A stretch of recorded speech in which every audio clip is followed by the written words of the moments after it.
UN के president पहुंचने वाले हैं भारत के वीटो के लिए होगा ऐतिहासिक उलटफेर। यूनाइटेड नेशन के महासचिव एंटोनियो ने लगाई स्थायी देशों की वाट, भारत के कार्यों की हुई वाहवाही।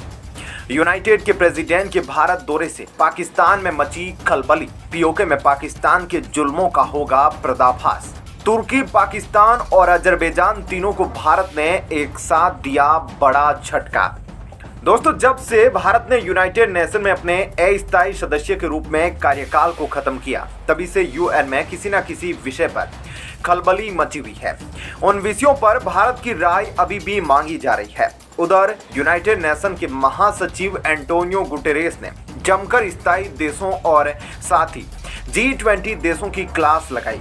वहीं भारत लगातार अपने कार्यों से यूनाइटेड नेशन के बड़े बड़े अधिकारियों को प्रभावित कर रहा है।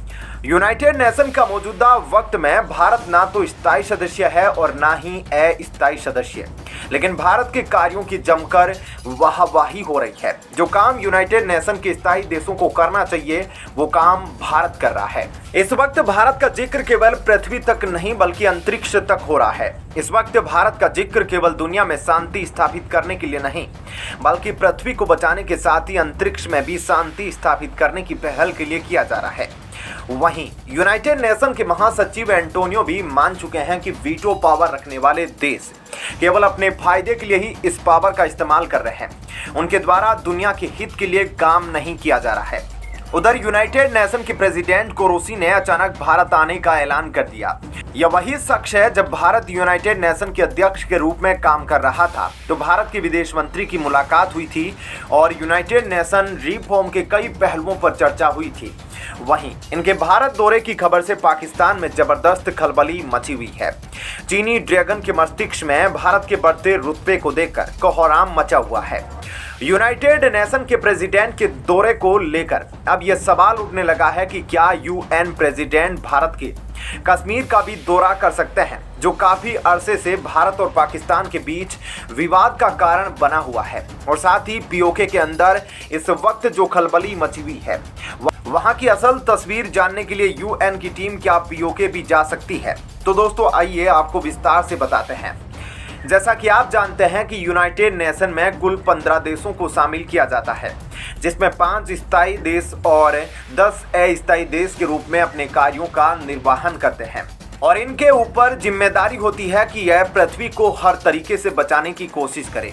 वहीं अभी तक इन 5 देशों में रूस, अमेरिका, फ्रांस, ब्रिटेन और चीन शामिल हैं। लेकिन इनके द्वारा ना तो दुनिया में शांति स्थापित करने के लिए कोई बड़े कदम उठाए जा रहे हैं और ना ही पृथ्वी को बचाने के लिए। उधर इसी बीच यूनाइटेड नेशन के प्रेसिडेंट कोरोसी 29 जनवरी को भारत दौरे पर आ रहे हैं।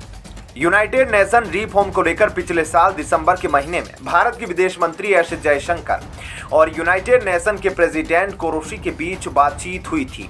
दरअसल मौजूदा वक्त में भारत यूनाइटेड रिफॉर्म को लेकर जमकर स्थायी देशों पर दबाव बना रहा है और साथ ही अपनी कूटनीति के जरिए यूनाइटेड नेशन के टॉप अधिकारियों को अपने पक्ष में कर रहा है। वहीं प्रेसिडेंट कोरोसी के आने से पहले ही ट्वीट के जरिए पूरी दुनिया को सूचित किया कि वो भारत के दौरे पर जाने वाले हैं। कोरोसी ने लिखा है, भारत के विदेश मंत्री से मिलने के लिए काफी उत्सुक हूं। वहीं माना जा रहा है कि इन दोनों नेताओं के बीच यूनाइटेड रिफॉर्म को लेकर कोई बड़े कदम उठाए जा सकते हैं। वहीं दावोस में यूनाइटेड नेशन के महासचिव एंटोनियो गुटेरेस ने अपने बयानों में कहा कि हमें पृथ्वी के लगातार बढ़ रहे तापमान को रोकना चाहिए। हमारा लक्ष्य 1 से 1.5 डिग्री सेल्सियस जो तापमान बढ़ चुका है उसी पर रोक देना चाहिए, लेकिन ऐसा संभव होता नहीं दिख रहा। अगर लगातार पृथ्वी का तापमान जिस तरीके से बढ़ रहा है, ऐसे में आने वाले समय में पृथ्वी के कई हिस्सों पर रहने लायक वातावरण नहीं बचेगा और साथ ही बढ़े हुए तापमान के चलते ग्लेशियर पिघलने लगेंगे, जिससे छोटे छोटे समुद्र से सटे देश और साथ ही कई देशों के समुद्र के किनारे वाले राज्य डूब जाएंगे। इसलिए जिन देशों ने अपने विकास के लिए पृथ्वी का हनन किया है, उनको आगे आकर इस पर विचार करना चाहिए। एंटोनियो ने आगे अपने बयान में कहा कि इस पर G20 देशों को इस पर कोई ठोस कदम अपनाना चाहिए।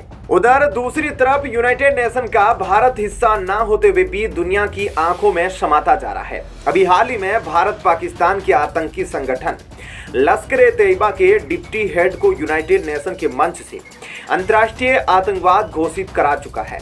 यह पहली बार नहीं था जो भारत में पाकिस्तान की किसी भी आतंकवादी को अंतर्राष्ट्रीय स्तर पर बैन करने के लिए यूएन में प्रस्ताव पेश किया गया हो, लेकिन हर बार चीन अपने वीटो पावर का इस्तेमाल करके इन आतंकवादियों को बचा लेता था। लेकिन इस बार चीन की भी हिम्मत नहीं हुई कि वो बचाने के लिए आगे आए, क्योंकि चीन के कार्यों का यूनाइटेड नेशन में बड़ी ही बारीकी से निरीक्षण किया जा रहा है। चीन अपने फायदे के लिए यूएन का हमेशा इस्तेमाल करता है। दोस्तों, यह तो थी इस वीडियो की पहली खबर। अब आइए आपको दूसरी खबर के बारे में बताते हैं। दोस्तों, दुनिया के जिस अखाड़े में आज तक रूस और अमेरिका जैसी महाशक्तियों की बादशाहत चलती थी, अब वहां पर भारत का जिक्र होने लगा है। दुनिया के हथियारों के बाजार में जिस तरीके से भारत ने अपने आप को मजबूत किया, अब वह दिन दूर नहीं कि भारत अमेरिका जैसे देशों के सामने आंख से आंख मिलाकर खड़ा होने वाला है। भारतीय हथियारों की काबिलियत और ताकत का अंदाजा लगाना तो आपको अजरबैजान के राष्ट्रपति के द्वारा भारतीय हथियारों को लेकर हिंदुस्तान को जो अल्टीमेटम दिया गया उससे सुनना चाहिए। दरअसल आर्मेनिया और अजरबैजान के बीच नागोर्नो काराबाख को लेकर एक बार फिर से युद्ध छिड़ चुका है और इसी बीच भारत ने आर्मेनिया को 2000 करोड़ रुपए के घातक हथियार, पिनाका रॉकेट और किलर मिसाइलें दी है। अब इसी को लेकर अजरबैजान के राष्ट्रपति बौखला गए हैं। भारतीय हथियारों की ताकत देकर उनकी रातों की नींद उड़ चुकी है। उधर आर्मेनिया भी अजरबैजान को मुंह तोड़ जवाब देने के लिए दुनिया में सबसे ज्यादा भारतीय हथियारों पर भरोसा कर रहा है। भारत के मल्टी रॉकेट को लेने के बाद अब एक भारतीय लड़ाकू विमान को भी अजरबैजान के खिलाफ आसमान में तैनात करने की योजना बना रहा है। आर्मेनिया और भारत का नजदीक आना तुर्की और अजरबैजान को खटकना शुरू हो गया है। इस्लामिक देशों के नाम पर तुर्की और अजरबैजान जो कभी कश्मीर होगा पाकिस्तान का नारे लगा रहे थे, अब आर्मेनिया के भारतीय हथियारों को देखकर हिंदुस्तान को हिदायत दे रहे हैं। अजरबैजान के प्रेसिडेंट इल्हाम अली ने भारत को आर्मेनिया को दिए जा रहे हथियारों की सप्लाई रोकने की धमकी दी, पर भारत को समझ पाना इन इस्लामिक देशों के बस की बात नहीं। भारत ऐसी जगह पर मार करता है, ऐसे वक्त पर मार करता है कि मार खाने वाला बता भी नहीं पाता और इसके पास कोई सबूत भी नहीं होते। दिखाने के लिए ये जख्म भारत ने दिए हैं। पाकिस्तान से बड़ा कोई उदाहरण तो हो नहीं सकता, लेकिन अब टारगेट पर अजरबैजान है। पिछले कुछ सालों से जिस तरीके से दुनिया के जंगी मैदानों में भारतीय हथियार हुंकार भर रहे हैं, अब यह बताने की जरूरत नहीं है कि भारतीय हथियार कितने ताकतवर है। वहीं अजरबैजान के राष्ट्रपति को भी भारत के हथियारों से डर लगने लगा है। अभी तो आर्मेनिया ने भारत के उस हथियार को ऑपरेशनल किया है जो मात्र 44 सेकेंड में 72 गोले दागकर अजरबैजान की तैयारियों को धुआं कर रहा है।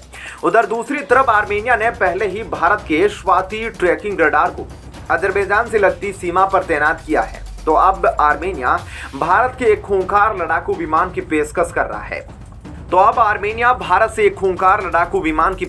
रहा है। पाकिस्तान और तुर्की आर्मेनिया में भारतीय हथियारों को देकर बेदम हो रहे हैं, यानी कि भारत ने एक साथ तुर्की, पाकिस्तान और अजरबैजान का इलाज कर दिया है।